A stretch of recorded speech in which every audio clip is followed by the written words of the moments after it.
I didn't get an Easter egg. I didn't get the points I wanted, and I'm not very happy.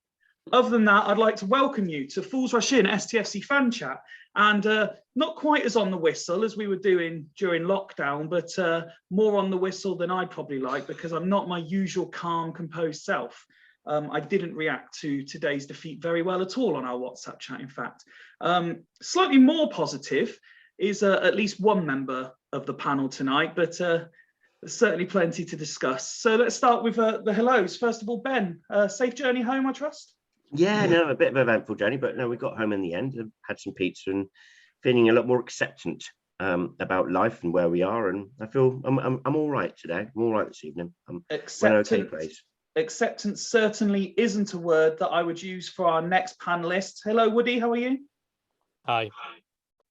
Yes, pretty much sums up the mood from both of us, I think. And somewhere, I think, in the middle of my attitude and Ben's attitude is young Rich. How are you, buddy? Yeah, I'm not bad, mate. You? Yeah, very well. Thank you, very well. There are lots of raw emotions and discussion points to go through. So I think if we can try and separate the individual elements out and just focus on the performance as a whole, first of all, lads. Rich, it's tradition that we start with you. So your thoughts on the game in general, please. We just didn't get really excited today at all. I think the whole game plan was completely wrong. I don't think with the typical players being out injured, I don't think Ghana really had a lot of choice in who to start. I think obviously in hindsight, Hunt was probably a big blow for us, but obviously Odemeo coming in. I think a lot of people know that I'm not a massive fan of him, but actually, to be honest with you, really, we couldn't have told after our last episode. Listen, he wasn't actually the worst player on that pitch today at all, really. I think there was worse players on that pitch. It felt as if that we were chasing the game from minute one. Like, we got the ball halfway line and we're just lobbing it up there, and there not being it going way too far, and players having no chance to even latch onto the ball. What we were thinking, I don't know what we were doing. I mean, it was a complete contrast of how we played on Friday. I mean, we were passing the ball about on Friday. We were getting the ball forward into the forward positions and, creating. Whereas today, we just got the ball on the halfway line, lobbed it up there and just hoped and prayed, really. And that's what we were doing all game. And I don't know whether or not Ghana was intimidated by today at all, or he felt the pressure about today. But, it's one of those games where really we should have just been, snowballing on top of how we played on Friday. Just keep the momentum going. Okay, yeah, we've lost one of our players, one of our key and probably most consistent players all season, but that shouldn't really have changed the game plan as to how we go forward. In fact, actually, that probably should have emphasized us more to go forward, because Odemeo is a player that has got pace. I know he's not known to be playing in those high full-back positions, but there was times where Egbo had the ball and he needed support on the right-hand side, and he didn't actually push up and really get there. So I don't know. It was one of those poor performances, pathetic. And it's not the first time we've seen it this season either, And I wouldn't just blame the two centre halves either. I would say Reed was probably in there as well, because he is one of those players that does like to distribute the ball out to wide areas and get the attack going. Although I know it's not his main role, but it's part of his role, and I feel as if that he needs to take some of the blame for it as well. But yeah, again, it's just a very big disappointment. No, absolutely. Woody, I'll ask you your thoughts next. Linking into what Rich said there, because I know in our WhatsApp chat, you were, I think at one point you said something along the lines of, have we not realised just lumping it forward is not going to work against this lot? Yeah, and the reason I said lumping it forward was because that's what it looked like. What they were trying to do was, and I will single out the centre backs here because the prime culprit of it was Conroy. He was trying to play these miracle diagonal balls, but he would only play it to one side. And I was chatting to one of the coaches at Swindon Women's afterwards. He only played it to one side. The amount of space that Louis Barry had in that first half. Yes, is it Khan at right back? I thought was for Leyton Orient. I thought he was very good, by the way. But the amount of space, but he just didn't pick him. And sometimes it wouldn't even be a long diagonal that was needed to him or Tomlinson. And I think for me, it sums up, like I pretty much vouch exactly what Rich said in terms of, I don't know what the game plan was, because the two best passages of play were, for me, were our goal, where we went straight through the middle. We played it through the middle. We have got even with players injured, we have probably got the three most creative midfielders in the league. And we barely used them today properly. And then there was another passage. I think Williams received the ball. He was kind of playing a right wing back at that point, played it into Reed. It was like a 1-2, got through. And I got a feeling it might have been Parsons on the end of it in the end. But we broke them down. And I just don't understand how Leyton Orient was so obviously good in the air. They were very good in the air. And their defenders had one job after they went to 10 men. We're just going to get rid of it. And we didn't notice that putting the ball over the top and trying to pick out, it just wasn't working. And I don't understand, because as Rich said, that was completely the opposite to Harrogate, who in terms of structure, although they didn't have a very good result today, but in terms of structure, they're kind of built the same way and things like that. And we didn't play like that on Friday. So I don't understand why we played like that today. I mean, like you say, we might go into the individuals like kind of in a minute, but it was, as Rich said, it was just really poor. I've not felt that disappointed with a performance in years, and it was. Oh no! Like, we said it was going to give me a happen thumbs as soon as Woody had a point to make. His Wi-Fi was going to give up again. It looks like you're back, mate. So right. You've not been that disappointed in years. Yeah, I've not been that disappointed in years, and it just says it all again. Over 10,000 people watching, and I don't think there was actually over 10,000 there, but we'll take it for what it is. But it's just, yeah, it was. I've just not been so disappointed with a performance. Like, I could understand if we were just outclassed because they were a lot better than us, but we were so poor, it was easy for them to look better than us. And I just on one thing on Garner's post-match, he said he thought that we were the better side. And I just think that you've got to weigh up. Having more of the ball does not make you the better side. And I think what he's less resting on at the moment is we have a lot of possession. We make a lot of passes, although there were quite a lot of misplaced passes today. That doesn't make you the better side. To sum it up, it was a Wellens game to start with. He outclassed us when he went down to 10 men. They were a lot better than us. And despite having nothing to play for, they genuinely looked like they wanted it more than we did. And that's how I would sum it all up, taking all the errors and all that out of the situation. No, that's I think that's fair. Ben, one of the most regularly used footballing cliches, if you will, is that sometimes playing against 10 is harder than playing against 11. But did we make it harder than it needed to be? I mean, when at halftime again in our WhatsApp chat, you were probably the only one that was feeling in any way positive going into the second half that we were going to turn it around. Well, I tend to think at halftime we would get. It obviously changed the game, the sending off completely to how the game was patterning up, because the game was pretty open beforehand. We did start on the whole pretty well. At the first 90 seconds, Egbo, a magnificent cross into the far post that the defender just got a touch on before Barry just tapped it into the empty net in the far post. And that was the highlight, really, after about the 90 seconds. But it was still open, and we were getting behind him a few times. And Egbo was causing them problems. The goal came, and then the most stupidest sending off you'd never likely to see. Really dumb second, but he was always going to go stupid lunge.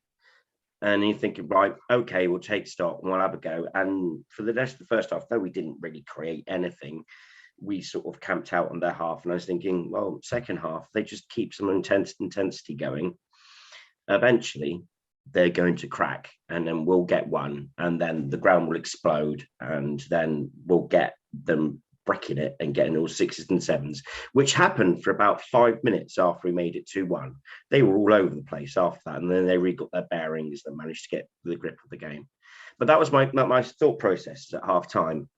But then the second goal, and because the goal was just so bad, really, really poor goal, you could see each and every one of the players just deflated, and they stopped believing. They didn't think they could get back into the game.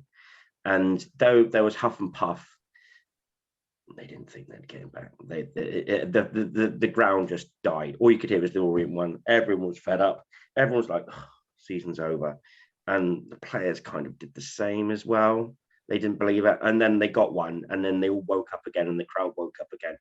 But it was 77 minutes and the game was done. And, you know, unless we scored immediately after, which we nearly did, but we didn't play well enough. We weren't creative enough. We seemed to have the one tactic of trying to get behind them because they packed the centre part of the field.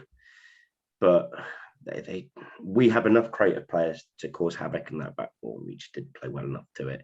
There was a lot of big players. We were expecting better performances out of them. It didn't happen today for one reason or another. And fortunately, it's not just today that we've said that, is it? No, exactly that. I think it's days like today that your players, such as your Jack Paynes, your Louis Reeds, you know, your Williams, you say, right, well, you know, you're touted as like better than this division. Well, today's the day you prove it. Today's the day you act like you're better than these lot, and they didn't. I think Payne tried really hard. Williams tried really hard. They all tried really hard, but they didn't have that bit of quality, apart from, I think, Payne did with the goal, to create and burst open. And we didn't look like scoring. When we did, it was a nice surprise. And then for 5 minutes, we looked quite dangerous, and then it petered out again. And then I think Leyton Orient would be surprised how easy that was. Okay. As I say, there are certain specifics I want to go into, but before we do, and Woody, I'll ask you the question first, and then if either of you two guys want to jump in as well. We've actually had quite a mixed array of comments for you to sort of give your opinion on from people on Twitter today. And one of them is kind of performance related as opposed to individual related. Despite everything, Woody, set pieces, both attacking and defending, has been brought up. Not particularly good at either. Yeah. Would you agree with that assessment, Woody? Yeah, I mean, attacking set pieces we've never been good at for the last like 10 years, I don't think. So I think ever since the mighty corners of Yasser Kasim. But the I thought about this a lot earlier. I didn't see the comment, but I thought about it when Garner said after again it's Garner's post-match about, you know, looking at set pieces, we're not good enough at set pieces. I'm sorry, but 4 games to go, you've got to have worked out set pieces now. And you look at some of the set piece defensively today, I know we're looking at them as a whole, as a performance, but there was a lot of individual errors. You know, like you look at their first goal, like you say, O'Brien landed on his ass, but then Conroy's not marking anybody. I don't know where the rest of them were at that point. We had corners that were being over here, and you know, 1 minute we can't get it past the first man, and the next minute we're hitting the disabled enclosure. So it's, but yeah, I think the problem is, and I don't know if the other lads agree, but League Two sometimes pulls away from that kind of, it's all about set piece stereotype. It's all about set pieces, and it's slowly started to pull away from that. But there are still the occasional teams that just are really good at them, that are really good. But as Ben's already alluded to earlier, we shouldn't need to worry about defending set pieces and attacking set pieces if we're scoring an open play. If we're worried about set pieces, why are we conceding corners, you know, and things like that? Because there's a lot of the time where thumping it 30 yards up the pitch would be a much better option than thumping it out for a corner or thumping it out and we all know that throwing within the 18-yard line is pretty much a corner nowadays. You know, it's as good as a corner. So yeah, it is a problem, but it's also, in my opinion, and Rich is a coach, and I'd also say it's probably one of the hardest things to work on in training, because it is the defending a set piece is still the basics of defending. You know, you're one-on-one. If you're doing man-on-man, which I assume we do, you're one-on-one if you're doing man-on-man. And if you're attacking a corner, you've just got to lose your marker, whereas you have to do that at any stage of the game. So I don't think it's lost us this season. I don't think it's had a massive impact to the fact that I would be overly worried about it, but I do worry every time that the opposition have got a set piece. Similarly to when Kasim used to take a corner, I used to worry that we were going to concede. So it's but yeah, it's a fair comment, but I don't think it's the reason for conceding loads of goals this year and things like that. We've got to look at what we're doing before the corners are made. Yeah, I was just going to say also, just to snowball on top of that, Woody, I think it's also about being brave enough as well. We don't seem to be brave in the air either. Yeah. And, you know, I think it's like, you know, if you're going to put a head on it, fucking commit to it. Do you know what I mean? It's like, there's no point dilly-dallying around with it. You know, if the ball's coming to you in a dangerous position and you think you're going to get your head to it, at least try and commit to it. And, you know, obviously that's all we can ask for at the end of the day. I mean, really, as an experienced defender, especially from Conroy's point of view, I know he's more the ball getting down to his feet, same as O'Brien. But I mean, you know, as an experienced defender from Conroy's point of view, you should be getting your head on that, and you should be winning these in the air. It's what you've, you know, been coached from young to what you are now. So there's nothing different about it, and you're not facing any opposition really that you haven't faced before. So, you know, I don't really think there's much excuse really there. And, you know, I think Conroy should I'm not, by the way, I'm not, you know, solely blaming Conroy and O'Brien for today. Not in the least, but I think Conroy should be there as an experienced defender, that should be there to help O'Brien. But I don't think O'Brien needs to be told when to get his head on it. I mean, the guy's bloody 6'6". Yeah. He should be first to winning those headers, and I don't think he headed the ball once. He headed the ball once right in front of me, but apart from that, I don't think he headed the ball. I mean, what I would say to that, and it's not a likeness that a lot of people are going to like, of course, but if you think of the last sort of really big centre half, sort of similar build that we had, Aidan Flint never needed telling when to put his head on something, did he? Darren Ward, neither of them, both 6'4", 6'5".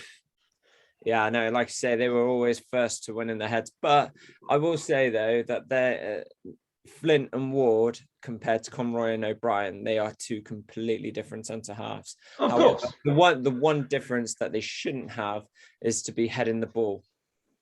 No. That it should be something that they should all have in common. And I feel as if that we've got nobody. I mean, I'm not saying O'Brien can't head the ball, because I'm fully aware, I know that he can, but I've not really seen Conroy commit to much. I know Odemeo isn't one that heads the ball, and I remember Wellens saying a comment when he was still in charge here, and you know what, I think it's something that's actually quite relatable as well. The youth that are coming through the age groups these days, they don't get coached how to head a ball until they're 12, 13 years of age now. So yeah, exactly. Even then, it's only like one session a month. So how can you expect a player to come through now and be able to head the ball not only confidently but competently as well? And I think that's something. I get the whole, you know, the effects on the concussion element is widely talked about. I fully get that, but the whole point of a coach's point of view is to be able to teach that safely. And you know, I feel as if that, you know, I think at 12 years old, that is something that most children should be able to be able to adopt and learn and understand how to head a football. And, you know, I do sympathise with players like Odemeo, and I know Wellens was very, very strong on his comment as well. Like, we had players like Odemeo come into the ball, the kid can't even head a ball, but that's not his fault. That's because the whole coaching side of things has taken a turn in recent years, and that they're not able to coach the heading of the football safely until they're a certain age. And I feel as if that's one big flaw in the players, and I think that is something that you'll see less of in the years to come, especially if the FA keep the rules and regulations in terms of heading the ball at a young age. Okay. Well, you mentioned a lot there about coaching. Sorry, Ben, is there anything you wanted to add about set pieces before I move on? Well, no, I think Woody and Rich covered quite a lot of it there. But I'm just saying, I think top of the shopping next year, Ben Chorley is just writing down your Flint, your Ward, your Gordon Green, Sean Taylor type, someone who's actually going to be a threat in either box, defending, and who's going to win a header and take 2 or 3 players with him, and who's going to lead from the front and by example. We do need that, and we've not had that all season, and there's a reason why we've conceded so many goals, because the goals against Collins cost us this season. But yeah, I echo what Rick's saying. I think modern football's changing, and I think heading is something that's going out of the game, and I quite agree with that. And yeah, and I agree with Rich's comments, Woody's comments as well. Okay, well, I'll stick with you, Ben, for the next question or discussion topic, should we say. And Rich has mentioned coaching. So let's look at the coaching at Swindon at the moment. Garner has received a lot of negative post-match comments, primarily on our favourite social media of Twitter. But there were a couple of comments we got sent that lead me to make him and his position the first sort of post-discussion point. So the first comment we received was from Elliot Williams, who said, "Can we agree that Garner is a superb coach at developing young players, but he isn't a manager? Tactics and substitutions are always off. Same with squad selections now and again." And then he also went on to say, "Look abysmal at attacking and defending set pieces." Throw into the mix comments that we made in our WhatsApp chat, including Kieran, who said that he believes Garner's got till October, and if we're not challenging at the start of next season, he'll be gone. And then regular panelist Craig also messaged me separately to ask if I could put a question to you all. And I just want to quote it word for word to make sure I'm not doing him a disservice. Do you genuinely believe that Garner has it in him and has what it takes to get us promoted automatically next season? If so, why? And if not, why? So with all that considered, Ben, over to you. Give me no time to prep that one. Ben Garner, yeah, I agree. He's a superb coach. I think you also got to look at Scott Lindsay and Marshall as well for the in-game tactics and formation changes. I think they're the brains trust, and I think they need to do better. I think this is something that they have fallen short of this season, and that is a criticism. Do I trust Garner to get better? It's his first full season as a head coach. Yes, I think he'll learn from this, and he'll learn and be better next season for it. I do trust him to go into next season. I think because the length of his contract will be given a bit longer, though if I think we're floundering in the 16th into Christmas, I think he'll be gone then for the start of the new window for someone else to come in. Right. That's my opinion. And that's probably where I would, if we are sort of like lounging lower half mid-table, well, I will probably turn on him. But at the moment, he has my full support because I think we are close to being excellent, but we are missing key areas, important players, for example, like defensive situation positions and cover on a couple of important areas. Like today, we're missing Rob Hunt massively. The amount of times that Odemeo got the ball out wide around the edge of the box and just didn't really know what to do with it, or how to didn't put one good delivery in or take the fullback on. Rob Hunt would have. So I think more to his disposal, I think I'll give him a fair crack. So yeah, I think he's an excellent coach. Yep, he does need. There's lots of room for improvement, especially in game management, and I think that also could be paired on the other two coaches because they are the brains trust. But I'm still a Garner in. I still support him. Okay, Woody. I'll be interested to know how these people know he's a good coach. Sorry to interrupt you, because of his history at Premier League clubs and his reputation with the players. Yeah, but I was going to say, I wonder what his training sessions are. Is it just passing the ball around? Because I think, don't get me wrong, this isn't an anti-Garner thing, but it does make me laugh when people try to defend that they want Garner gone by saying he's a great coach, because I'm arguably within the club. Do you think he's lost the dressing room this season? No, I don't think he's lost the dressing room. No, well, in that case, the players respect him. I think he's lost some players, though. I think to answer the question, but yeah, that was just because it just made me laugh when we were talking about social media and people say that he's a great coach, which he probably is, and I have no doubt, given his history, that he is. But it seems to be it's almost like a feel-good statement. I want Garner gone because he's a great coach, but not a very good manager. And I just wonder how they would know that he's a great coach. They might do, but I could be wrong. But I mean, again, I agree with what you're saying there, Woody. But for me, a great coach would be able to coach set pieces. A great coach would be able to say, this is how you break down 10 men. A great coach would be able to say X, Y, and Z. Yes and no, but that's the reason when you have a coaching staff. And I think you could look at it. He's not a manager for a start. He's a head coach. We need to remember that. Therefore, coaching. Yeah, therefore coaching.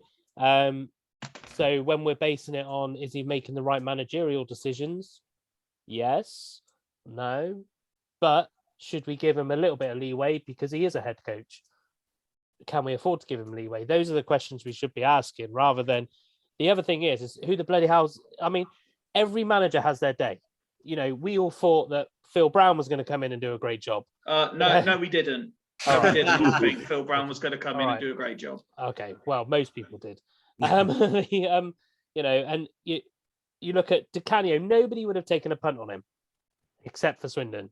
And then all of a sudden, he did really well for us and then did fuck all at Sunderland. So it's for me, apart from beat Newcastle, which is he kept him up, didn't he? This first end of the season, he kept him up when they looked like going down. But then that was it. But either way. So would I'd probably say November time. I think we should be looking. I do think he deserves. I think I'm going to cut out in a minute because I've got an internet connection and unstable. No, you're okay. A minute. I do think he deserves up until October, November, in my personal opinion. He deserves a transfer window where we haven't got an embargo on us. But he's not in charge of transfers, so that's irrelevant almost. Yeah, but he's still got to manage he can only manage the players that we've got. Yeah. So it's I just think that one, we might as well stop talking about it because he's tied into a long-term contract, which means we have to pay for it to get rid of him anyway. Yeah. Which do we realistically want to do for somebody who has potentially still achieved a top 10 finish after the season we've had? Now, I'm not saying that's acceptable because I was expecting playoffs now. Bearing in mind my prediction at the beginning of the season was 9th. The other thing is we've been off a manager who could say that we've not given a chance to. Who else is going to come in and take that job? What other manager is going to come in and go, they've binned off Ben Garner that quickly. I've got a chance to go work at a big club, but the game is changing now. The game is covered by more of these modern head coaches. Richie Wellens was a modern head coach, and he did a good job, but then went to Doncaster and Salford and arguably didn't do very well. So Richie back. But so arguably the thing is that every coach, every manager has periods where they need to develop as well, which is why I think we need to give Garner that chance until October, November time, unless somebody comes up with an actual name of somebody who will realistically take the job and actually realistically get us out of League Two, then I'm all for Garner. But if it just means getting rid of Garner and then just getting in the next one off the cattle field, then what's the point? Swindon's main problem for the last few years has been consistency. And I was just going to say that. Let's have some consistency for a change. Continuity. Continuity. Continuity would be the word, because Yeah, our problem, our main Our problem, problem is has been consistency. Yeah, continuity has been a big problem for the last few years, probably the last 10, 15 years. So let's try and do it. I might be sat here eating my hat at the beginning of the next season, but I'd rather do that now, knowing that we've given a good coach, a good head coach, as people have said, a chance, rather than just binning them off and just getting the next person off the cattle field. Okay, Rich? Yeah, no, I was just gonna just go on from what Woody just said there, in terms of consistency and stuff like that. I wonder if we've got like a club psychologist or something like that, because I just Get a fans one. I just feel as Should if we do it? Yeah. probably. No, I think in terms of like the coaching side of things, obviously you've got everything from a coach's point of view, you've got everything that happens on the field. So what he does in his training sessions, obviously we don't know that. I can imagine that it's a lot of possession, because that seems to be what we seem to be focused on and what we're good at. And that's all that really Ghana really seems to care about at the moment. Just Are we good at it? Wow. Just because we have, as Woody has said, having the ball doesn't mean you're good at it. Making passes but not completing them doesn't mean you're good at passing. Yeah, no. In terms of, if we're just talking about today, for example, then yes, absolutely. No, I think our passing was absolutely dreadful. In terms of short passing, I don't think was in all that bad, and I don't think we've been all that bad at it all season. And I think if you look at the games that we've won and stuff like that, this is where the consistency takes a turn. But also, again, that's one of those, and I don't mean to be, I don't want to come across as negative or argumentative, but it's one of those things that this is very similar to another comment that we'll come on to in a little bit. But short passing, they're professional footballers. If they can't pass a ball 10 yards, that's what they're paid to do, is pass the ball. So to be able to say our short passing game is good, every single professional football club's short passing game should be good. One thing, sorry, Fyfie, but I was just going to say one thing I was going to come on to, but just going back to the coaching side of things, obviously, like I said, with the on-field on-field training, but if you look at the off-field training, where we look at the analysis and everything like that, it seems to be we get to a team and, we get to a team that we should be beating, but it's one of those typical League Two clubs that are difficult to break down, and he doesn't seem to be. And this is where I feel as if the substitutions come in and everything like that. I just feel as if that he doesn't know what to do. Yeah, yeah, sorry, where are you going? So I was going to, just to kind of back you up on that point. I think I put it in one of our chats previously to say I can never work out if Ghana is setting up to play against the opposition or to take our game to them. That's the only thing I've not been able to work out all season. Even the games we've won, I look at it and go, are we taking our game, our philosophy to the opposition, or has he watched videos and stuff like that and identified weak points and things like that? That's the only thing that really confuses me about Ghana, is it's not obvious. Because in his pre-match interview, he said, "Oh yeah, we've looked at the analysis. We know how they play football and stuff like that." Today, it doesn't look like we even took even look at their last game against, and I know it was against crappy Scunthorpe, who were already relegated, but I mean, come on. I mean, seriously? I mean, like, it's not good enough, really. And the whole game plan today was just absolutely terrible. And it's an interesting point. These are the things that I sort of, you've got to put everything into it to be a good coach. Yeah. And you can't do the basics right as a coach. I mean, the main things you get taught, even at UEFA B, and I think even at UEFA C, license now, that you get coached analysis, you get coached about what things you do on field and everything like that, and everything to be a good coach. He is an experienced football coach who has been coaching at Crystal Palace. He's got his UEFA Pro license. He's got everything. He should. I'm not saying that everybody that's got their UEFA Pro license is a great coach, because we know that that's not true. However, though, he should be knowing he should be knowing the basics.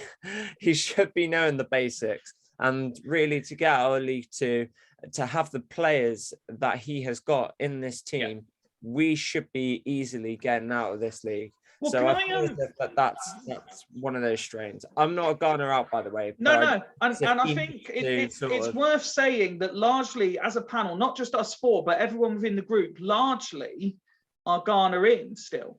Yeah. But Rich, if I can just go back sort of 2 comments ago, because it was an interesting point, and it's possibly even more towards Woody. So I'll bring him back in after you, but you've both at times this season been borderline critical of understanding the game plan and focus specifically on the substitutions. They don't seem to make sense. Today specifically, what did you think? Could you see what the subs were designed to do today, or was it still not fully making sense to you? Yeah, I mean, sorry, Rich, sorry. you go. I don't know what his was that for. Well, I was going to start with you, Rich, as you made the point originally, and then bring Woody in. Oh yeah, no. I mean, the first for the first sub, obviously there wasn't an awful lot we could do, and obviously I think, well, to be honest with you, Johnny Williams, I think he got man of the match in the end, didn't he? And I thought he probably was the shining light, to be honest, in that second half. He didn't play right forward by any chance, did he? No, I don't. What? Oh, he did play right wing, didn't he? Yeah, he did. And then after all the discussion the other day. But then at one point he was playing right back. I was thinking, what is going on here? Yeah, no, it was. And then he was the second sub that came on today. I know Ricky Aguiar came on as well, and he did. Parsons. Oh yeah, Parsons. I don't know, because the thing is, I don't think the subs really made a difference to the way we played. We still played from the back, and we were still lobbing the ball up front. I mean, our goal was a stroke of genius. Why could we not? Because that was literally what we were doing against Harrogate. Why could we not do that for the whole game? 3 passes through the middle, completely Exactly. cut through him. And if it took him 77 minutes for him to actually realise that's how we got through, then what was the whole pre-game analysis all to do with? We know how to play our game. We showed that. We proved that against Harrogate. As we said the other day, though, Harrogate and Leyton Orient are 2 completely different. Doesn't matter, though. It doesn't change the way that we play football. We play football on the ground, passing the ball across the side. They've got 6 foot. They had, I lost count on the amount of tall players that they had in their team. They had 6'4", 6'5" centre halves, bigger players than our players. And we were lobbing the ball straight for them, and they were either heading every ball or just letting the ball go out for a goal kick. You know? Desperate. Pretty desperate. It looked desperate from minute 1. Like I said earlier, it looked desperate. The subs, like I said, I don't think they really made too. I mean, obviously Williams, he did well. Aguiar, he did well. But you know, I just don't think. I think it was more down to the game plan today. And I think if the game plan went well from minute 1, but we were still losing, and then we brought the subs on to try and change the game and actually maybe go for the win instead of actually chasing the game to not only get 1 goal back, but to get 2 goals back, I think, you know, we'd be having a completely different conversation here. But yeah, it's just one of those things, I think. And just the last one then, Woody, your take on that before we move on to the next point of discussion. I kind of agree with Rich pretty much. I actually think the subs were the right thing today. The only one I did question was Tomlinson, but that's because I didn't know, obviously, that he was injured. I thought that... Yeah, that was a bit surprising to me as well. I would have, at that point, probably gone 3 at the back at that point, at half-time, and maybe even brought Akin off. No, I think, you know, the subs, you know, like, apart from Johnny Williams, I did laugh when he got player of the match because I was just like, he's only played 45 minutes. Yeah. He was probably the most effective player on the pitch between him and Jack Payne for me today. But yeah, I think Aguiar, to be fair, he did. You know, he's coming on. I think he came on with 2-0 down, and you know, he did. I still feel sorry for him. I won't change that for this season, I don't think. But yeah, it was a bit of an impossible task for the likes of Parsons and Aguiar, to be fair. Williams is a player that should and will change a game the majority of the times he comes on. But yeah, I actually think that Garner probably got the subs right today. It's just, it wasn't clear what we were doing when we did the subs. I just wonder whether we could have sacrificed a defender when they went down to 10 men and things like that. Because we knew they were going to do a block. We knew they were going to block. Everybody does. But yeah, the game plan, as Rich said, the game plan, and if we had done our research, we would have definitely have worked out that their right back was their best player. Defend, so they're out to. He had Barry in his pocket every time Barry was. I didn't pass the ball to him that often, apart from Conroy only being able to play in one direction. But it's but I'm not, I've had enough of slating Conroy today because I called him a cop out I said it was a cop out last week, but he's either been told to do that or made some really stupid decisions. So yeah, it's I think the subs were right, but it just the way we were set up, we just didn't look like we were going to score. If I'm brutally honest, I'm chuffed that Davison scored though, so that's about the only thing. While we give you a chance to have a look at Wi-Fi again, as you cut out a few times during that segment, you have at least managed to segue neatly into the next one that I'll bring you back into the discussion for, Ben. And I don't want to spend too long because he is probably the most talked about player in terms of negatives.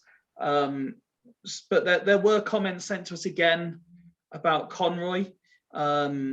So just briefly on that particular subject, the comment we had is from Luke, who in fairness to Luke, he's generally, when he sends us stuff, he's very fair, generally like most of us, quite positive about what he says, and even the way he's worded the criticism isn't necessarily dreadful.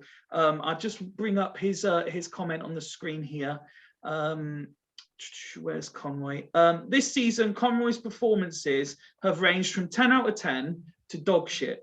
And in his opinion, he now believes that alongside Baudry, this will be his last time, and it's time for Conroy to go. Now, we did spend a bit of time discussing this in a recent episode, obviously, so I don't want to spend too much time on it.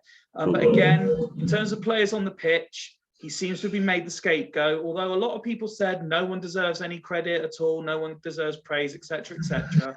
Conroy is the one that seems to get the most criticism every time something goes wrong. Yeah, no, I agree that he does. He is a bit of a scapegoat. There's a few players that have got that.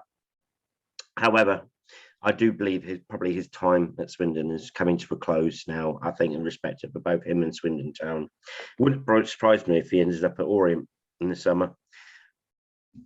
I think he played his most consistent football under Wellens. But I think for both concerned, I think it's time that maybe they both go our own ways. Okay. Yeah, he was looking for Hollywood balls a lot, but he didn't have a lot more else option other to go sideways or Hollywood.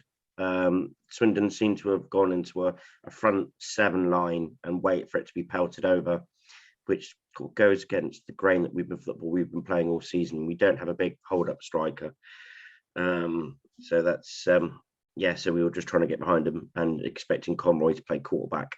And I think it was a bit, so the criticism is a little bit harsh on him. But overall, I think we probably will see the back of him very soon and have a new back line. Okay.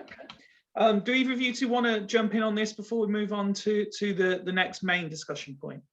Yeah, I was just going to say, I think Dion wants to go anyway, so don't think that's going to be too much of an issue. I wouldn't say I think obviously he's only played just over 100 games for us out of the whole 5-6 seasons he's been with us. So, but I think it's largely injury related. Yeah, obviously, yeah. But I think, I think he's been a very loyal servant to us, off the pitch as well as on the pitch. Okay. I think for him it is a psychological thing because he is obviously coming off the back of 2 ACL injuries, 2 career-threatening injuries, and I think he's lucky to be even playing on a football pitch, to be quite honest with you, especially to have that mindset to even come back in. Now, having said that, I don't think that escapes from the fact that he hasn't been as consistent as to since the turn of the year. As to what we've sort of seen from him in the past. I know it's been a long time since we've actually seen that Conroy, but at times this season he has shown a bit of excellence, a bit of genius from the back. You know, he is comfortable with his feet. And, you know, I don't think, and I'll say it again, and I'll back Conroy up, because I don't think he is the worst player. He's certainly not the worst player at this club, obviously, because he's obviously playing week in, week out. But also I feel as if that, and I still don't think that he's only playing because he's captain, because if he wasn't good enough, he would have been dropped like he had been earlier in the season. So, you know, I feel as if that he needs support as well. And I do agree, I don't think he should be captain, but also I feel as if that he needs to sort of take a back step. I do feel as if he probably needs to go elsewhere now, and not be captain, and actually get back into the fold, because I feel as if that captaincy that he's got on him, I feel as if that's a pressure. It's weighing heavy. Yeah, absolutely. And he feels as if that he thinks he's doing the right thing, but in terms of actually he's not always doing the right thing. And, you know, I just feel as if that he needs to take a back step in his career, coming off the back of these injuries, you know, relieving the pressure, playing the football that he knows he's got in his locker as well, and that he hasn't always shown in the Swindon shirt this season. So I hope he does go to another club, not in a spiteful way, because like I say, I think he's been a loyal servant to us, but also I feel as if that for him to sort of re-energize his career, and get it back on track, because I don't feel as if that he will potentially get in our squad that's going to potentially be challenging. Well, obviously we haven't finished the season yet, but I assume we're going to be back in League Two. We're going to be in League Two this season and next season, and I just don't know if he'll be the player that will get us to where we need to be. Okay, Woody, anything you want to add, or are you happy to move on? Happy with what they've said, to be fair. No, cool. Okay, someone who we've had multiple comments about this time, and in recent episodes are starting to creep up in conversation again, but this one seems to be where the significant discussion warrants taking place. Jojo Woolacott. A lot of comments in, both from panelists and people who have messaged us. So I will start with a comment we've received from Steve Narbs on Twitter. He put, should we play Ward for the rest of the season, as Woolacott hasn't been good for a while? I would even say he hasn't been the same since his first international call-up, and I feel possibly his head has been turned, at fault for a number of conceded goals recently, in his opinion. We also had panelist Joe. He put in our WhatsApp group, again, I'm just loading up the message to try and quote him word for word here. Where's Joe's? Because Joe went on a big one about Woolacott, didn't he? Is this? I've been quiet on Jojo this season, but he is starting to cost us a lot of goals at fault v Newport and Harrogate, and arguably for both today. Doesn't command his area at all, and even struggling to get off his line today. I'm at a point where I'm not even asked if he goes in the summer. Also, his distribution is poor and slow. That deadly combo. And linking into what I was saying to you earlier, Rich, he went on to say, I hate when people say, oh, well, he's a good shot stopper. That's literally his job. Yeah, so I think just to answer the first question, who was that by again? So the first question about playing Ward for the rest of the season was from Steve Narbs. Oh, was it? No, it was about the he hasn't been good since his first international call. Oh, yeah, that was all part of his Twitter comment. Oh, was it? Okay, that's fine then. In terms of his first international call-up, he probably only had about 7-8 games for us before that. So I don't think that's a fair comment to say. I think you look at him over the course of the season. I think it's only recently since he's come off his last international break, but I wouldn't fully put that down to what I wouldn't blame him entirely for that. Obviously, I think he's probably still down about having not a great African Cup of Nations. That might be still in his head, but again, that's a psychological thing. But also in terms of the mistakes that he's made, I feel as if that is a coaching point of view, and I think that's something that Mildy is very, very strong on as well. And we know how good of a coach Steve Mildenhall is. Obviously, he's not going to get it right with every keeper, but I think he should be working on the things that he has been lacking on. So we shouldn't really be having an issue with a goalkeeper, if I'm being truly honest. This shouldn't even be in conversation. We know how good Jojo Walakot is. But also, like I said, I mean, you know, and I'm like this with every kid, because I'm a goalkeeper myself, so I know that keepers are going to have their bad games. I know they're going to make mistakes. If you'll keep making the same mistake, that's where it becomes an issue. So that should be something that should be being coached on. And also it does come down to Ghana as well, because if the game plan's not set out and the defenders haven't picked up their men, like for example, coming out on the line, if you're relying on your defenders, okay, to set up correctly, the keeper shouldn't have to come out. So, you know, I think that comes down to, I don't think that comes down to just Jojo. I don't think that comes down just to Mildy. I do think that is something that should be in as part of the game plan as well, because that is. There are very few modern goalkeepers though that aren't playing off their line for most of the game. Surely. Yeah, I would say. Yeah, I'd probably say that's a fair comment. I would say the only sort of top level goalkeeper who's pretty much glued to his goal line is David De Gea. Every other goalkeeper is playing from the penalty spot onwards. Yeah, I mean, it depends what. I mean, obviously, I don't know every goalkeeper in the football league, but I think if you look at some of the goalkeepers, like for example, Vigouroux today, he was very heavily off his line. He was coming for every single ball. But we know that, but we know that Jojo can do that as well. We know he's not shy to do that. But I think it's potentially a lack of communication at the back. I think good goalkeeper needs to be very communicative with his teammates, and if he can't do that, then yeah. But again, I think it's a confidence issue. I think that's a confidence issue, and this is where I think the psychology needs to come into the football club, because of that, when you do come off an international break, when you've had a disappointment, and especially as a goalkeeper, that does affect you. And you know, I feel as if that that should have been looked at first, but it seems as if that Ghana hasn't really focused on that. He sort of just swept it aside and brought him straight back into the squad. So you know, I think that's quite a disappointment. I'll let the other lads talk about the other comments by Joe, but yeah, no, that's just my view of things, especially from that side of things. Okay, Woody, let me bring you in next then, and just linking into one of those sort of last few comments from Rich as well on that one. If it is a confidence thing, is the question about should we play Ward for the last few games not valid? Because if his confidence is shot, should we take him out the firing line for the last couple of games? No, I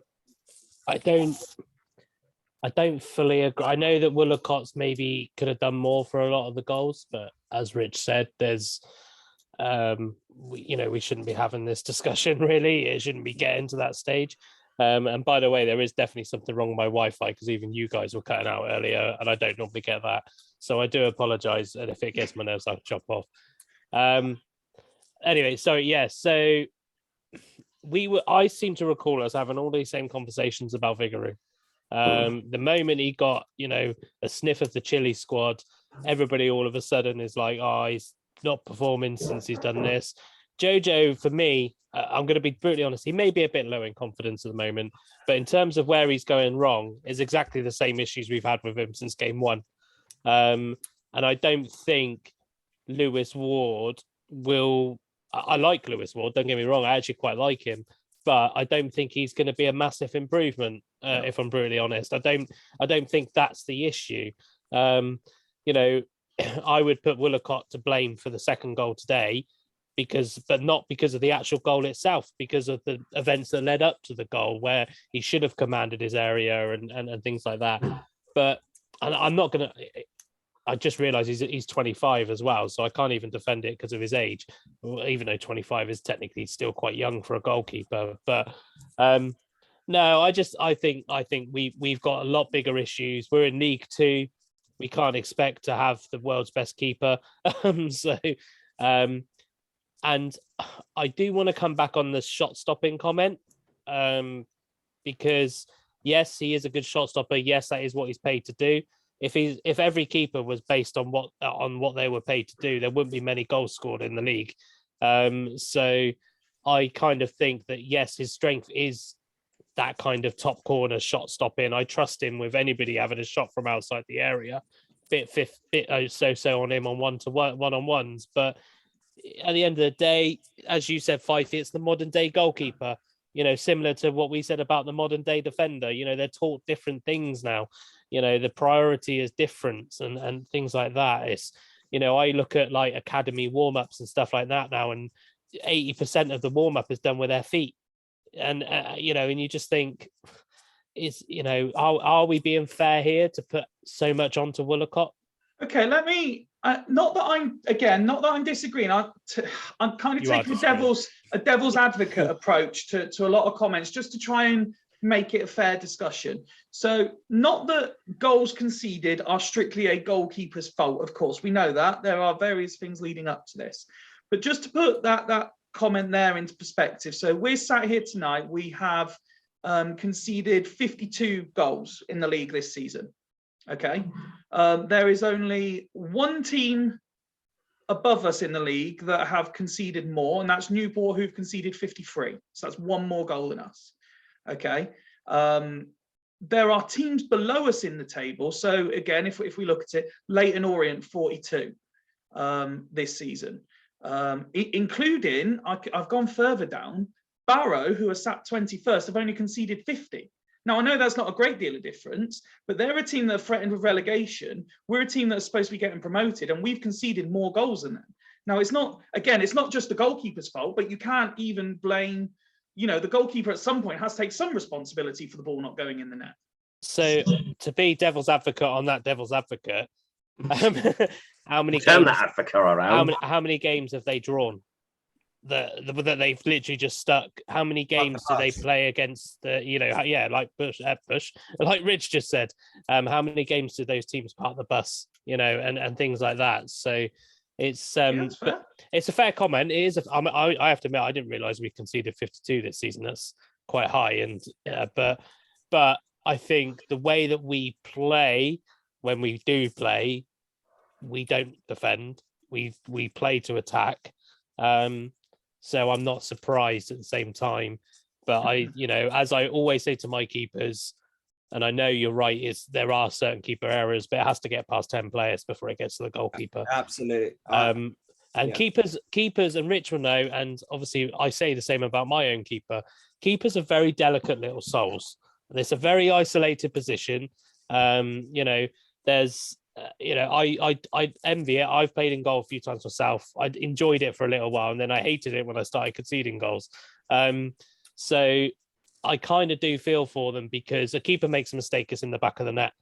A midfielder makes a mistake, a defender's picking it up.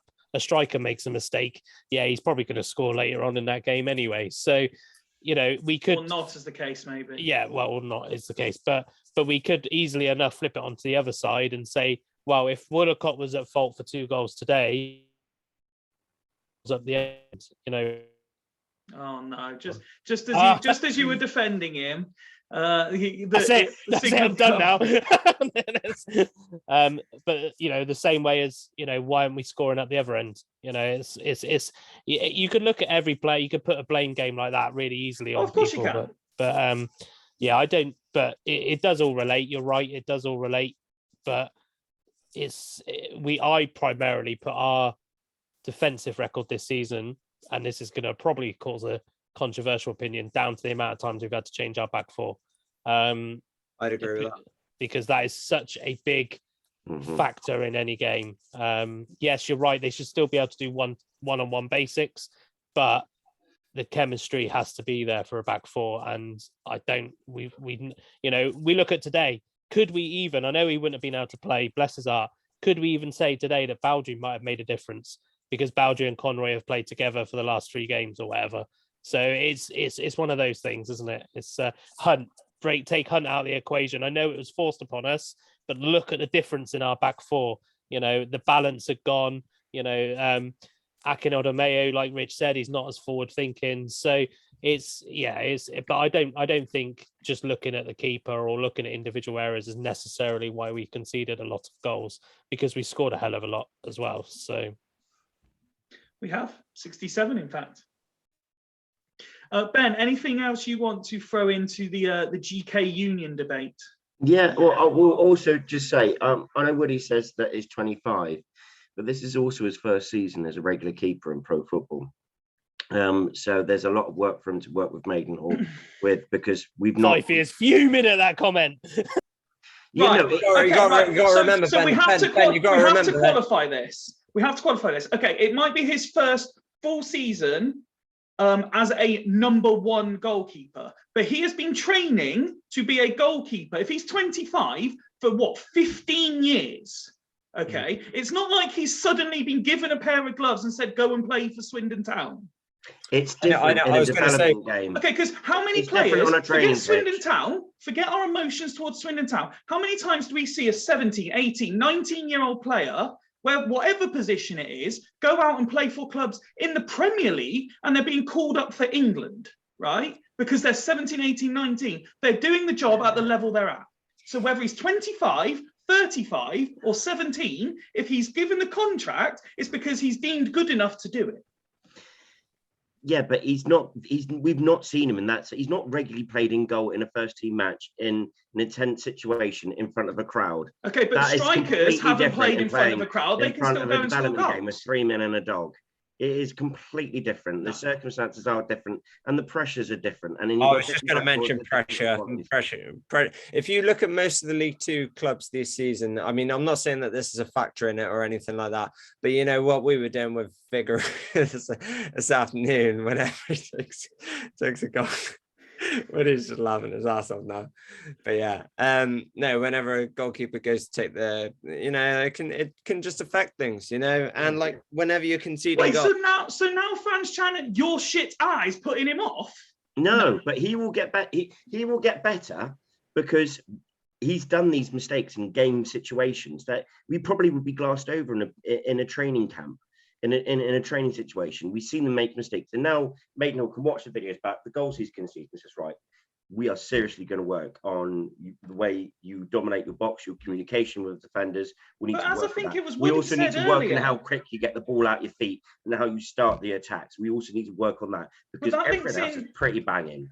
That links into what what Rich and Woody was saying earlier. Whether it's his first professional season as a #1 or not, we're now 42 games into a season. Okay, he's missed 5 of those because of internationals.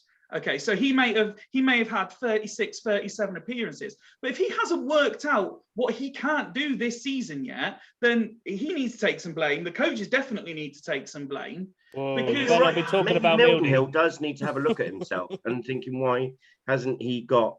Why is Walcott and better at this? Maybe you're right. Maybe you should do, because it's only the last few months that people really have started having a problem. You were easy. You were easy to convince there, weren't you, Ben? All I I have was to do just was get a little bit animated. Walcott will get better at games to come. Now, he has entered first team football later on in his career, so he is starting late. He will bloom. He will get better, and I guarantee, if he's still at the club in 6 months' time, we were saying in 6 months' time. And remember, we're all assuming that he's going to go because he's a great keeper. Well, apparently he's not a great keeper because he can't claim crosses and he can't kick a ball.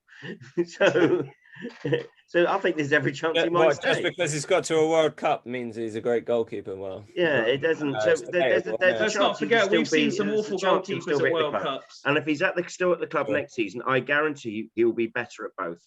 Guarantee you. We're coming on to that in a minute. Same way Vigouroux improved. Well, I believe. I was going to say. Hang on, I believe. Have we not had a WhatsApp conversation today where one of the panelists put 5 years after leaving, Vigouroux's just as good as he was when he left? That was me. Every I said Vigouroux didn't put a foot wrong today. No, I said it was good to see that his distribution and his kicking hasn't improved. I didn't notice that his distribution. All right, he did debut a few out to the corner, but I thought that was purposely done. I just thought he was just getting out in the corner. Every time he kicked the ball, it went out for a throw-in. I thought that was purposely done because that was mainly through like the second half, and he was just trying to deep and far. To be fair, at one point, I think it was towards the end, Richie Wellens did shout over, "Out for a throw-in." he genuinely did. Richie, by the way, Richie was having a whale of a time. Even when he was booked, he was playing up with the fans, wasn't he? Yeah, Richie was having a lovely old time. It was like a right little testimonial for him. He didn't really. Yes, care. but it shouldn't have been a fucking testimonial, Ben. It shouldn't have been. He shouldn't. But even when he got booked, he was playing up with the fans, having a good, loving it. That's fine if we're 3-4-0 up. I know it's not. We great. need a new It's host. We need a new host. This one's not very composed. He's still angry. I tried to remain composed, but then you lot just made me angry again. 70, 80 episodes into this now, Fyfie's finally blown his nut. I know it was Wollacott that's done it. Finally, it was all the excitement about the comments from our last episode of Warren versus Rich was so fun, and I wanted to get involved. Mm-hmm. That was a great debate. That was a good debate. That, and he ended up playing right wing anyway. And it's what I suggest you do. Shut up, Ben. Who's that? And with Payne on the pitch. Anyway, Williams. Let's. Can we move on to the next Yeah. one, please? Yeah, got him. See, I've regained my composure again now. Woody's still laughing, so let's move on. Simple. The fans next up. We've spoken about players. We've spoken about staff. Let's discuss the fans. And needless to say, I've seen multiple comments on Twitter again as I was going through various bits before we came on about how quiet we were. It took us till the 70-something minute to even chant. We had and it has to be said, by the way, side note, there are a few people outside of the panel who said how good Julian was on our preview episode, which I passed on for you. And even he sent an apologetic message after the game. But it's worth saying that, multiple people have put, and Woody, I know you're particularly big on this one, that the fans went missing today almost. 100%. That's probably part of the reason why I didn't believe there was over 10,000 there. Obviously where I was sat today probably did amplify the away fans, but I've got to sit here and they won't watch any of our podcasts, but if I could put a public well done, it's the Leyton Orient fans were superb. I genuinely, for all the way through the game, they didn't stop singing.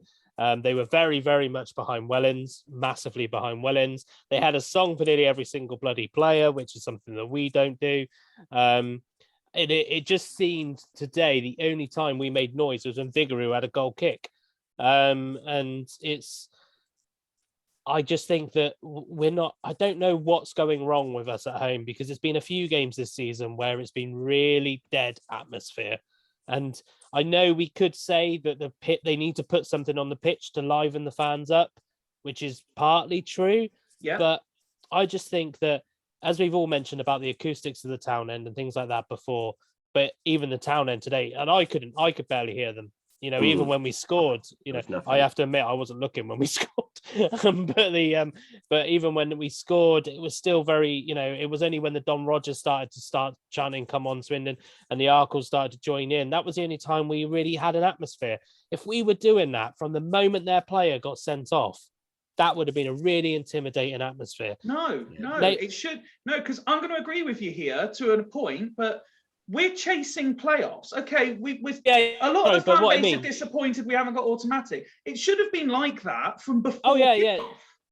That's 100%. That's what it should be like. But what I'm saying is that it would have, if we had been like that from the moment that player got sent off, that's an extra man, because every single time they won the ball, every time they tackled a player, matey boy at the back, they both had dreadlocks, didn't they? But one of the ones with dreadlocks, every time he won the ball, they were chanting his name. And that is so much to a player. That is unbelievable to a player to have that feeling, especially when you're winning, when the odds are technically against you. Leyton Orient.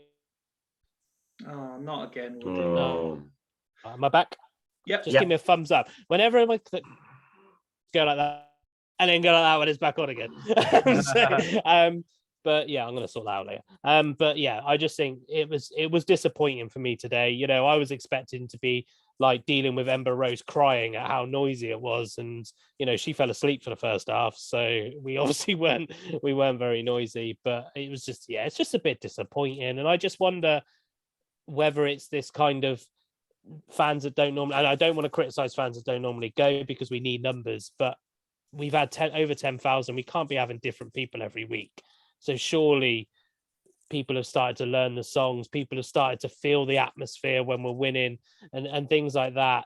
They just get on it from the or day is the dot. home form, maybe they're not sampling the winning feeling enough at home. Well, yeah, but we still score some at home though, don't we? So we know what it feels like when we scored a goal. So it's I'm just a bit, and this isn't a criticism of the fan base, but I do feel that we're just a bit. But it is a criticism of the fan base. It is a criticism of the fan base. It is, and like the home fans, not the away fans, by the way. The home fans, the away fans are brilliant. Oh yeah. Wait, when we went to Harrogate, even Harrogate was such an awkward setup with the standing behind the goal, then the seating by the side, and then more standing by the side. That was such I don't know if they've done it on purpose, but it feels like they have, because that was quite hard to get the atmosphere going when you say Rich at that game. But even, and it was probably killed off by the injury. But I just think that it would just be nice to, and I don't think it's fully a club duty to rally up the atmosphere before a game. I think fans just get in there and don't feel bad about making a tit of yourself because you're cheering on your home team. And I generally think sometimes that's what it is. People just don't want to chant. It was the same when we went to Wembley. When we go to Wembley, we take 30,000 people. Problem is 25,000 of them don't know any of the songs. So it's difficult, isn't it? It's difficult. We're kind of preaching to the poor, but I think we do need to something needs to change. I'll bring Rich in on this one specifically in a minute, but Ben is normally the most positive of all of us. So from a fan perspective, Ben, what's your view on today specifically? Pretty poor.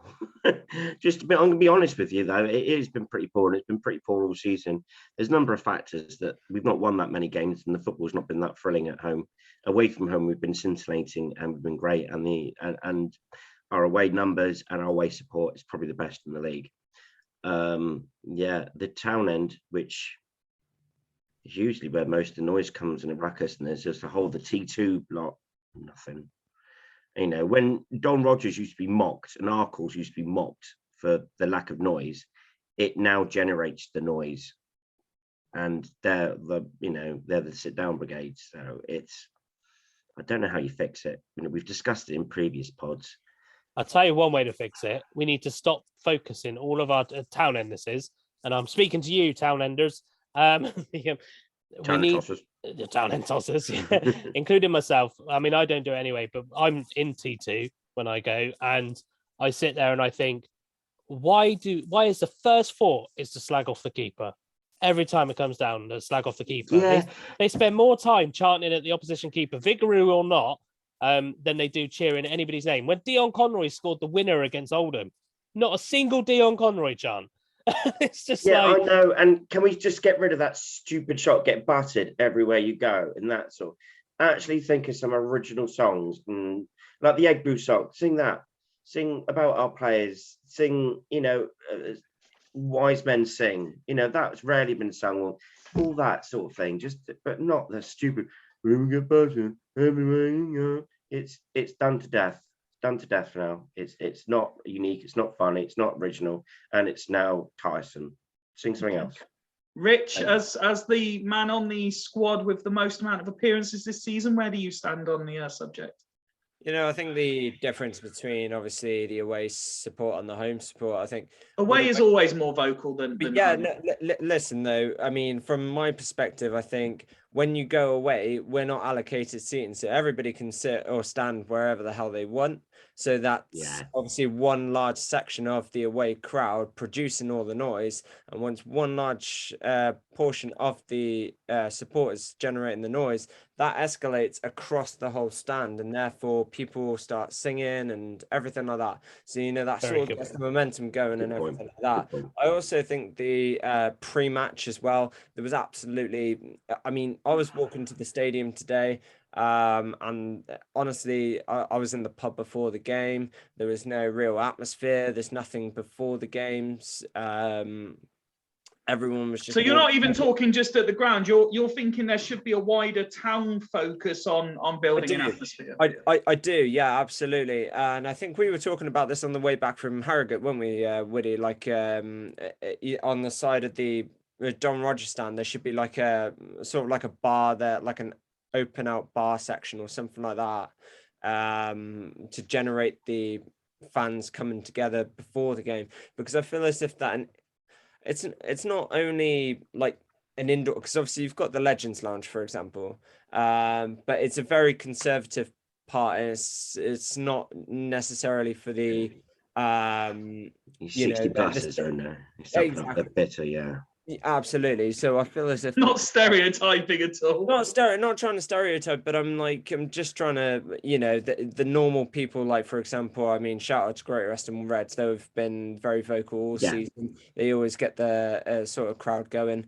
They might not all be sitting next to each other at the home games, which means that obviously they're not all together trying to produce, getting atmosphere into the ground. And I feel as if that's a disconnect, and maybe this is something where the safe standing can sort of start to come into play again now.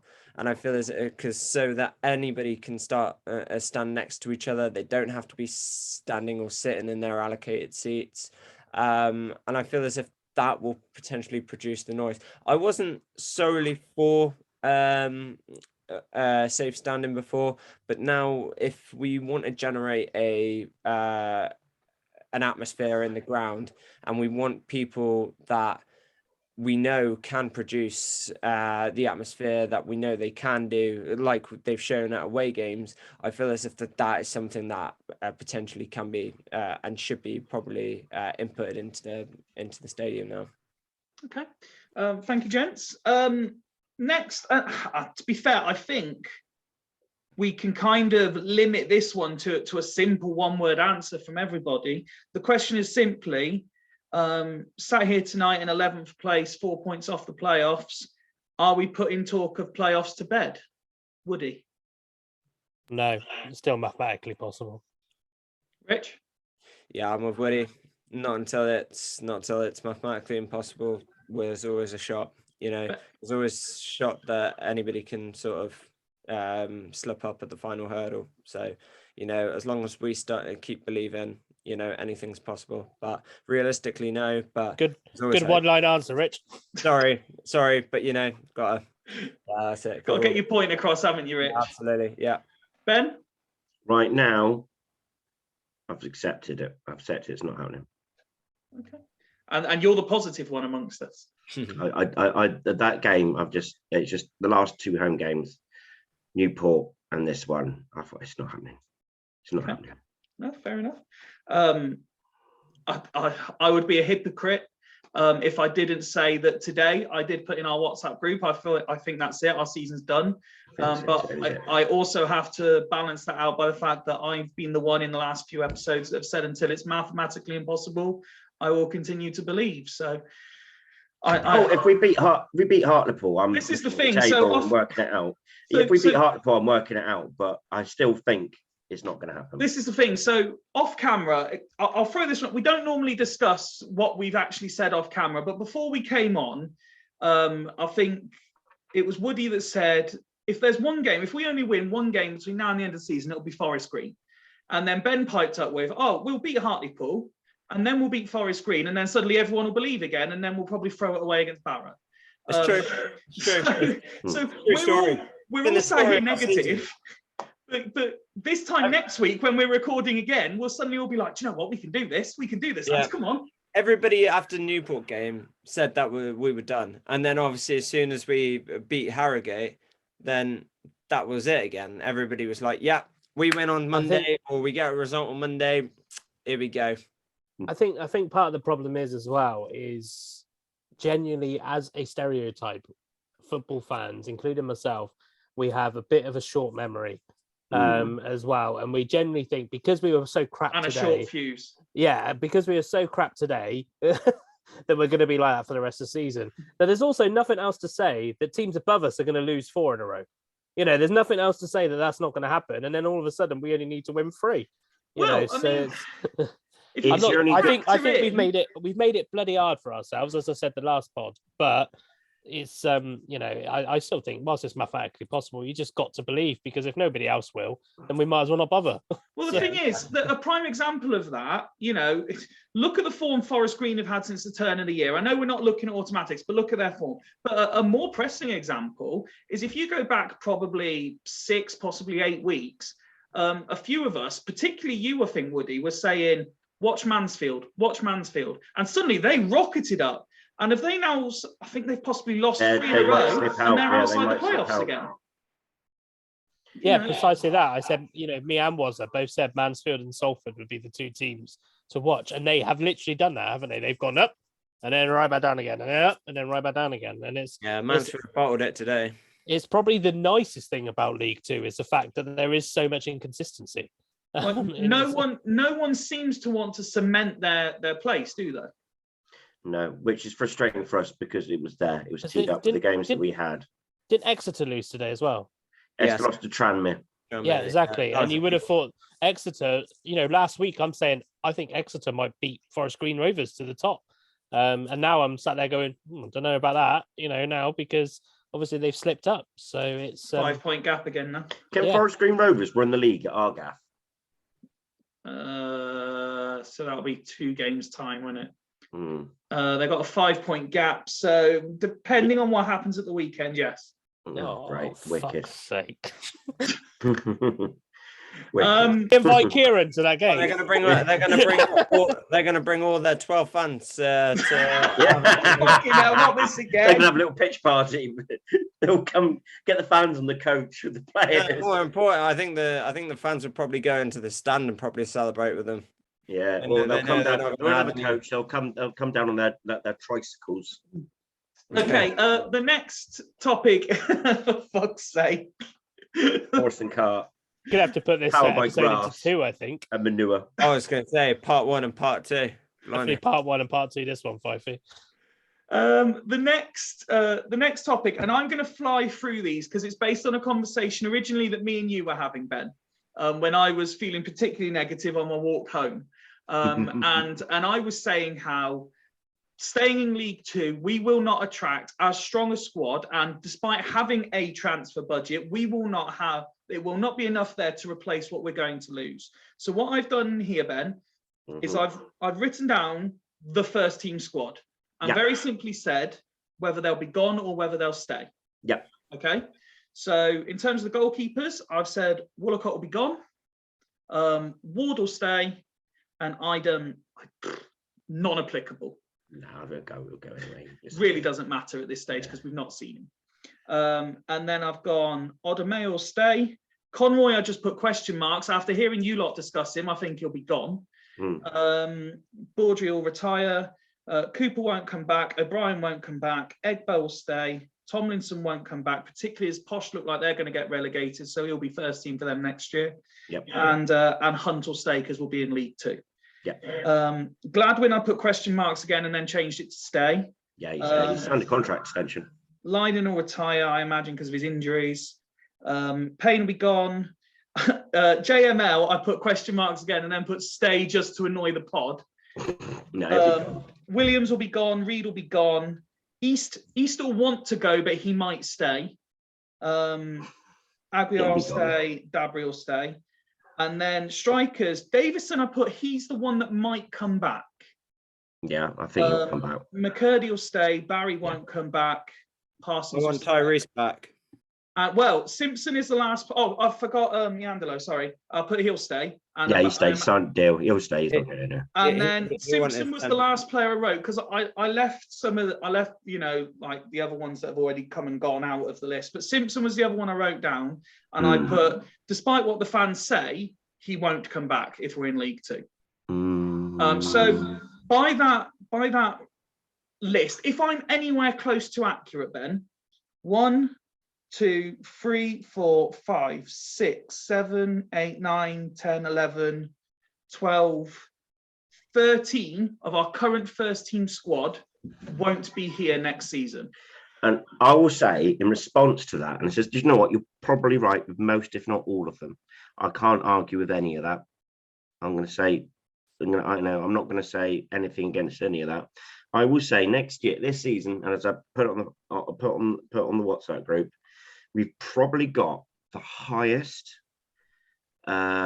season tickets available from anyone. I know there's on the league, did the lower league did a thing about season tickets, and when they heard ours was 400 quid, their draws dropped because the average is about a little over 200 on some of the most. Right, so we're overpaying. So we're paying first now. So we're paying too much. We're still going to have gates, maybe not 10, 11, but we'll probably average around about 9 next season, 8.5 to 9. I'm pretty sure. I think we will. 7 to 8 to begin with, and then they'll go up again if we're competing. I think we'll have a couple of, because I think this was the season that we're supposed to kick on, and the talk we're all about promotion next season. I think there will be Markeen or Cozy, because I was chatting to my good friend Gab about this, and he says, I reckon that with Swindon, I think they'll do a couple for the leagues, massive coups, marquee signings that will help your case next season. He tips us big chance to do well. A couple. We'll make a couple of signings. A couple. I've said we're going to lose 13 No, with that in mind, well, I'm getting to my point now. With that in mind, so we're going to have one of the biggest budgets in the league. So no, we're not. I don't know where this fantasy is coming from. Who's going to have a biggest budget than that? Who's going to have a biggest budget? Who's going to have a bigger budget than that? Shush, Ben. Who's going to have a biggest budget than us? Be too loud. There's still a salary cap. We still can't go above a salary cap. Well, yeah, but but the salary cap. Why? We're not going to have still not going to have a. No, but everybody's got a salary cap. Yeah, but everyone's going to have a salary cap. But we got the second highest gates in the league. Oh, for fuck's sake. Yeah, but we're also looking to do this to the county ground. We're looking to do that with the youth team. We're looking to do this. We're looking to do that. Money only goes so far. That's external money coming. All the money coming in. It's not going into an owner's pocket now. We know where the money's going. We know we can have one of the biggest budgets in the league. We are fantasy. No, we are. No, we have one of the biggest budgets when we got relegated. Made out that this season is the season, or next season that's coming up is the season that we go for it. This season was always stability. So we haven't gone for it with the squad that we've got. Spent money and went for promotion outright. Right. So this season we haven't gone for it with the squad we've assembled. We haven't gone for it this year. No, we've not been able to because we've had a 1,300 limit on our wage cap. If we actually went for it, we'd have. Let's just remember how excited we got when we signed players like Wales international Johnny Williams, who a couple of weeks ago we on the wage cap. We did, but in January, if we actually went for it, we would have paid off the embargo, but we didn't because we were already fourth at the time, and we thought we could hang about there with the embargo we had, so we didn't go for it. Did we? Next season, we'll have a budget that's competitive of a team that's going to challenge. Competitive is different. Competitive. I'm not saying we're going to have 1,000, but it will be of a team that should be challenging towards top of the league. Right. So you're expecting 2, maybe 3 big money buys, are you? Of all the clubs, and Richie said this, there's a lot of clubs. Swindon are a big pool for this level. A big pool for this level. But again, we will attract, as I told you, we will attract good League 2 players next year. We won't attract the calibre of players. Our squad on paper... We attracted Louis Reed on 1,300 quid a week. Now, who's saying we can't find another one? Ben Chorley, on a bigger wage, on a much bigger budget, can't find another Louis Reed. On a budget that's probably that we can start paying about $4,000 a week on some players. Right, so to quote direct comments from you guys, we've got possibly the 3 most creative midfielders in the league. Yeah. Right. In theory, we're going to lose all 3 of them. Yeah, and but you we think we're weren't going good to find the next 3 most creative midfielders in the league? But we weren't good enough. We're not good enough to make the playoffs. So obviously they're not as good as we all thought they were because we've not done it. We failed. Right, so if we don't go up, they're not as good as we think they are. Well, so you told me 15 minutes ago they're the most creative midfielders in the league, but now they're not good enough. But today, for example, where were they? Where were they against Newport? Right. So again, to clarify, we can't blame a goalkeeper for conceding goals, but we can blame midfielders for not scoring. Where were they? We won 7 home games all season on a big wide county ground pitch. And that's Payne's fault, is it? No, but there's a collective. So collectively, they're all not good enough. No, it's the collective. They've not been consistent enough. Right. Consistency is different to being good enough. So the point I made to you off camera was, on paper, our squad will not be as good. The only thing we can hope for is that they're better for consistency at League 2. Our squad has not been good enough this season. Our squad is more than good enough this season. It's not been. Our squad has not been good enough because we are 11th. I completely disagree. Our squad That's was more. fine, Our that's cool. squad was But more I than think good next enough. Next season, we will challenge for top 3, and we'll have a budget of a team. I hope so. challenging for I top hope 3. you're right, and I will genuinely believe that. And you're right. I'm telling I'm you, confident that all this money invested, or in external money that's going to pay for the ground and that, it's not all just coming from Clem, it's externally sourced. He will put a budget inside because we do not want to be stuck in League 2 for years on end. He will put a budget up there that will have us challenging towards top of the league. That is the target. It's not playoffs, it's autos. Remember, Ben. Sarah's texting me by now because we're getting. Ben, remember, having the biggest budget in the league doesn't always mean you're exactly. Gonna get no, that's right. But so I mean, more money tends to do better. You and Fyfie's point just right there is redundant, basically, because I think from our point of view, we haven't had the biggest budget, yet we've still competed relatively. And I agree. Yeah. No, you can't agree with that. No. You can because. So to say that our team hasn't been good enough, it's been good enough to be in the top 7 for most of the whole season. So but it's not after game 46. It's not. After no, I'm not saying that. I'm not saying that. And we're 11th. To say that our team hasn't, but that's the mentality of the team. To say that the team isn't good enough. Correct. Okay, each player has had their flaws and consecutive games where they haven't been great, and as a team we haven't always gelled. But you know, if you go to the first half of the season where our away record was absolutely brilliant, and we didn't lose a away game until December, you know, to say that our team isn't good enough, I think it's an insult. I think after 46 games, you deserve to be where you finish. 46 games, you've played everyone twice. There's no hiding where you belong. And if we finished outside top 7, we don't deserve to be in the top. We don't have the top 17. And I've always said I agree with that. I agree that the league table doesn't lie after 46 games, with the exception of if you look at things like Derby getting demoted 21 points and stuff. Yeah, that's different. It's different. But in terms of generally speaking, yes, the league table doesn't lie. Now, no, because we've missed key elements in that team. We've missed our imposing centre back, which you touched on earlier today. That the big imposing, Aidan Flint type centre back. The 2 centre backs that were Leyton Orient had today, we don't have at Swindon. We've never had at Swindon, who dominated the back and defended crosses for their lives and looked so composed and comfortable. We've never had that all season. We don't have the defenders that win headers. And we just discussed that tonight. And this is part of the reason why we failed, because we've not been good enough. And that's because of budget, because we've not been able to afford to get this quality of player in. Next year, we will. We haven't been able to afford to get the quality of players like Payne, Reed, Payne Williams. was here before. And Payne's on a wage that was before the embargo. So he's been on $5,000 a week anyway since all this season. And Louis Reed was just a jackpot win, because no one knew how good he was going to be. Because he's on, 1,300 quid. He's not going to be on that next season. And let's just one last one, because we could spend an hour discussing. We could. There again, looking online before we came on, the clamber of people hoping we sign Simpson in the summer. Now, I get it. Fans really took to Simpson, and we all say, I think it was Woody who actually put on his Instagram or something the other day, I must not fall in love with loan players.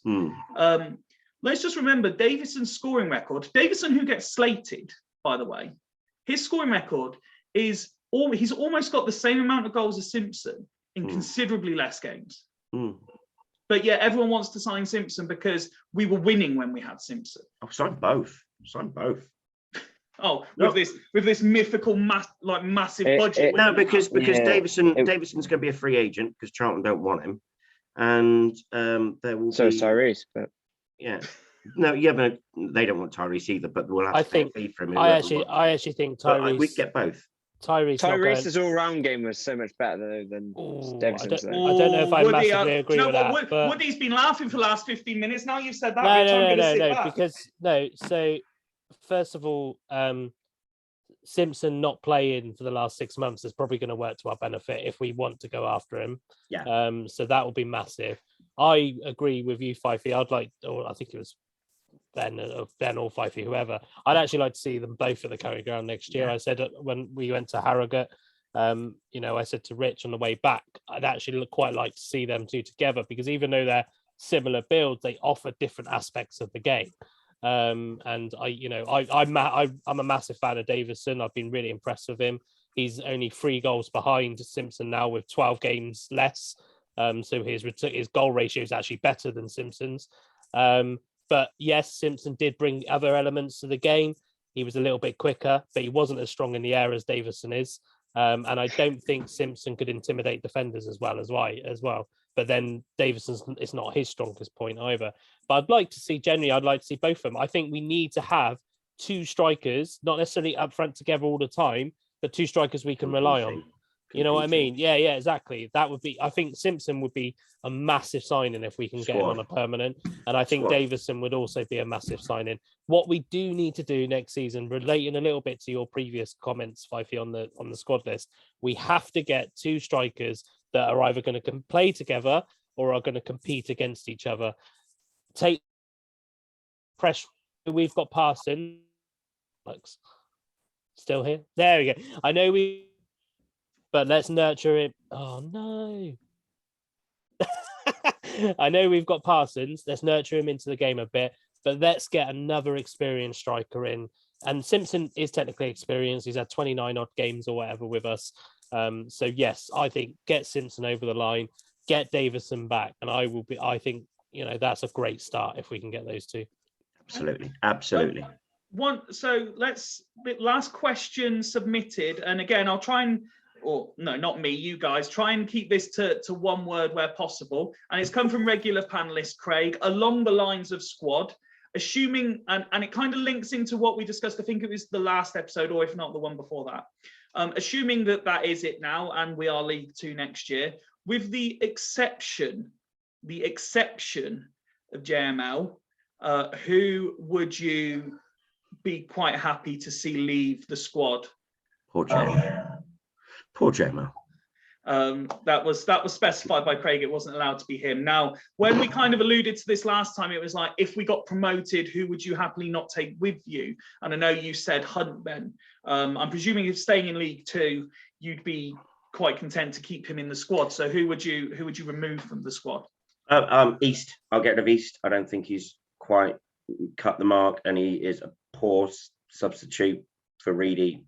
Obviously, we need someone who's going to be up. Not really been given a chance though. Wow, I mean, I don't. We've got another Gilbert situation here. Bit harsh. I wouldn't. Yeah, but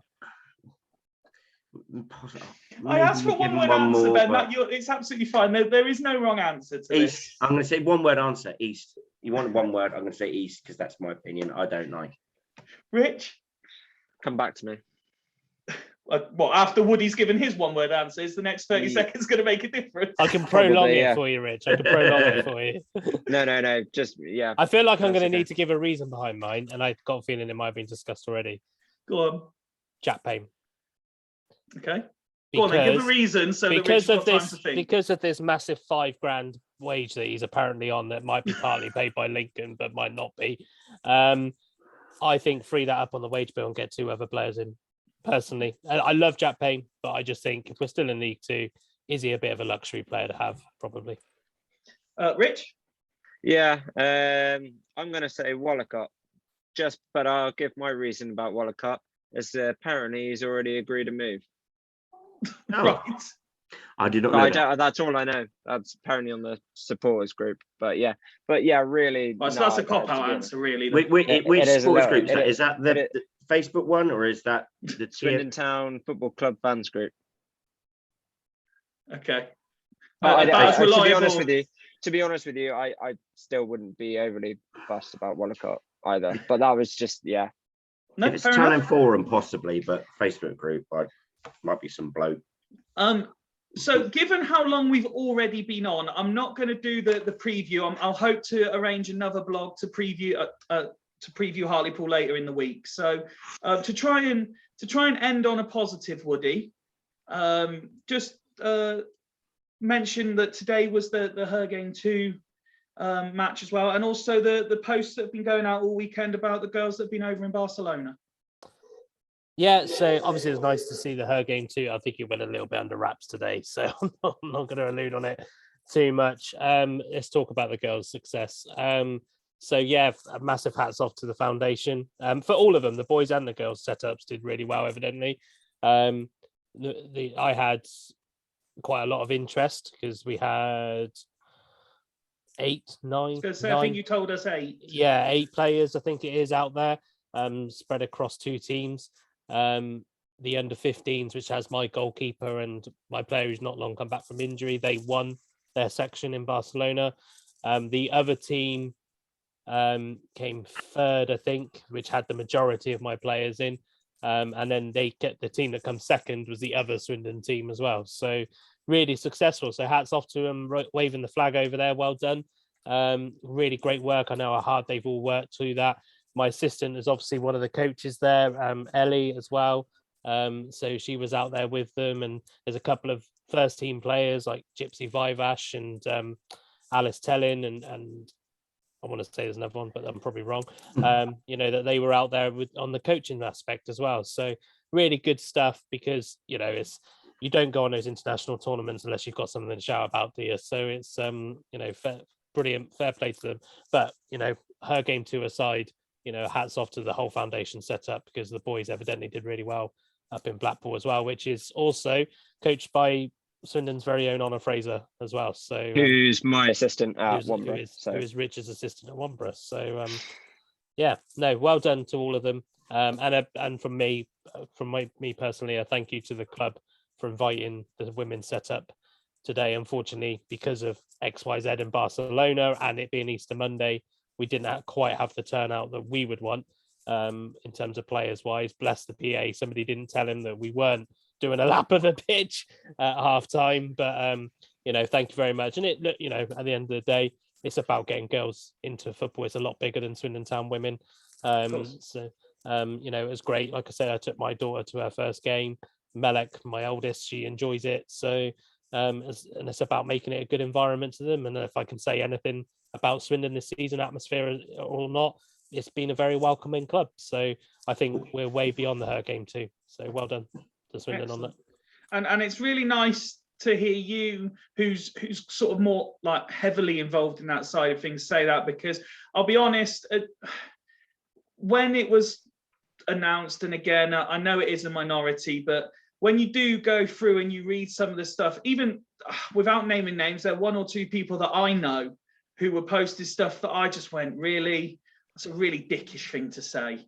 And I think there was an incident with the GWR Reds kickabout thing as well, wasn't there? I heard about that today. Some idiot took to Twitter and started slagging off that Steph Quince, who used to. Yes, I saw that yesterday.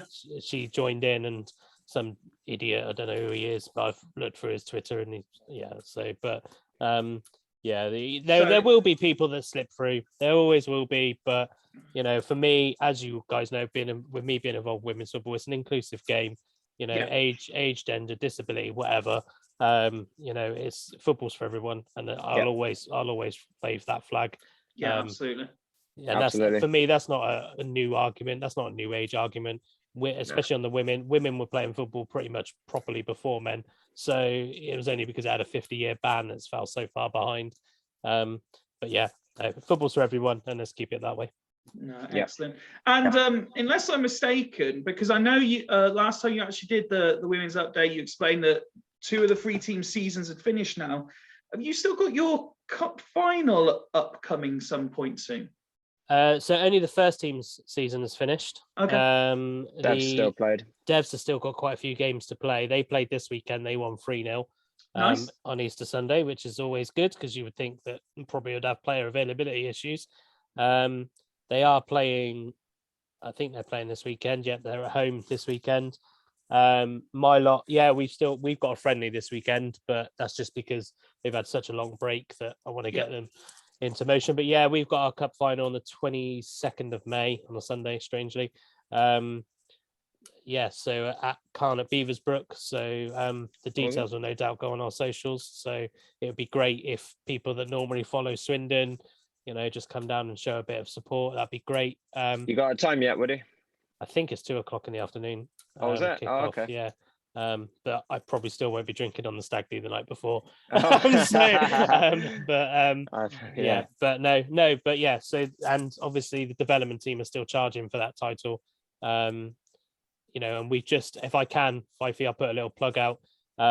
We can confirm that my under-16s are going into an under-18s league next year. Yeah, I saw that. And we're also introducing an under-14s team next year. The registration for the link has got out, so those who are probably watching this won't be old enough to watch us. But if you've got you know, daughters, nieces, whatever, next door neighbours, kid or whatever, and they're interested in football, have kicked a football before, we're not an elitist club, so we're all about inclusivity ourselves. So please, if you want to have a chance, if you want to have a chance to wear the badge, then get in touch. Lovely. Gents, it's probably the wrong word, but it's been fun. I've enjoyed tonight. There's been plenty of discussion, as we said at the start, plenty of raw emotion. And what I love about our panel is, although we all get on, we don't necessarily have to agree on everything to get on. And that's what I really enjoy about these discussions. So apologies if I halfway through had something of a bit of a meltdown compared to my usual standards, but it's nice for me to be the one that gets animated for a change, I think, as opposed to just being the one sat here watching you lot getting animated. Swindon's very own James Corden. Is that what I'm going for, am I? Well, thank you. I'll take it. If I can have half of his success, if not half of his popularity, because then I won't be the most hated man in the country. But Ben, Rich, Woody, thank you very much. Like I say, we'll probably do another episode later in the week to preview Hartlepool, because we have been on a long time. But thank you for taking time out of your evenings to join me. Whether you're watching, listening, thank you as always for your continued support. And again, there's only a few episodes left of this season. We will be carrying on next year. If you'd like to get involved in the panel, just let us know. We'd love to get some fresh blood and fresh opinions involved. But from me and the rest of the team, until, well, later in the week, goodbye.